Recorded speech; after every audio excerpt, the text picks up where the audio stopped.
తలకాయ మాంసం వండేటప్పుడు మనం ఒక చిన్న చిట్కా పాటిస్తే ముక్క అయినా సరే మెత్తగా ఉంటుంది. మనం కుక్కర్లో వేసి వండవసరం లేదండి. నార్మల్గా అయినా సరే చక్కగా ఉడికిచ్చేసుకోవచ్చు.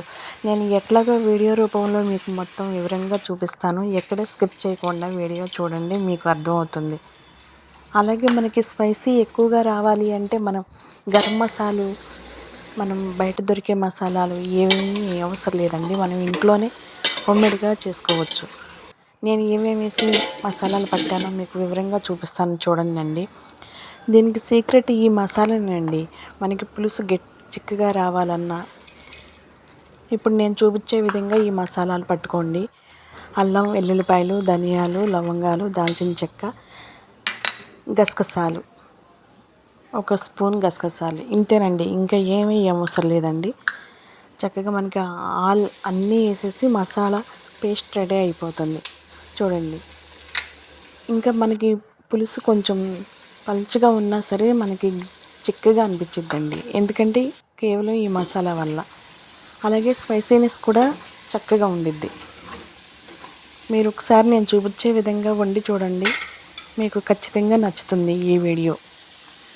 మామూలుగా సహజంగా మనకి కుక్కర్లో వేస్తారు కదా తలకాయ మాంసం అంటే, కుక్కర్లో ఏ అవసరం లేదండి. ఇట్లా నేను చూపించిన విధంగానే డైరెక్ట్గానే చేసుకుని మీకు మెత్తగా ఉడికిపోతుందండి. మొక్క కూడా గట్టిగా ఏమి ఉండదు.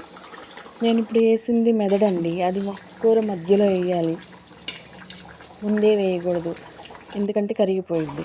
సాయంత్రం మనం దింపేసుకుంటాము అనంగా 10 నిమిషాల ముందు ఉడికితే చాలండి. అది కూడా బాగుండిద్దండి. మెదడు పిల్లలకి పెడితే చాలా మంచిదంట, ఇటువరకు పెద్దోళ్ళు చెప్పేవాళ్ళు.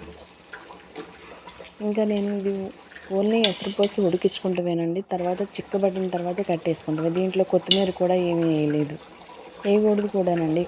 ఎందుకంటే తలకాయ మాంసం ఫ్లేవర్ పోయి మనకి వేరేగా వస్తుంది టేస్టు. అందుకని తలకాయ మాంసంలో కొన్నాటిల్లో కొత్తిమీర వేయకుండా ఉంటేనే మంచిదండి. న్యాచురల్గా మనం వెనకటి పద్ధతిలో చేసుకున్న వాళ్ళం అవుతాము. నేను చేసిన కూర మీకు నచ్చుతుందని అనుకుంటున్నానండి. మనకి తలకాయ మాంసం రెడీ అయిపోయింది చక్కగా. ఒకసారి మీరు ఇంట్లో ఇలా ట్రై చేసి చూడండి, మిమ్మల్ని ఇంట్లో వాళ్ళందరూ మెచ్చుకుంటారు. కుక్కర్తో పని లేకుండా తలకాయ మాంసం కూర రెడీ.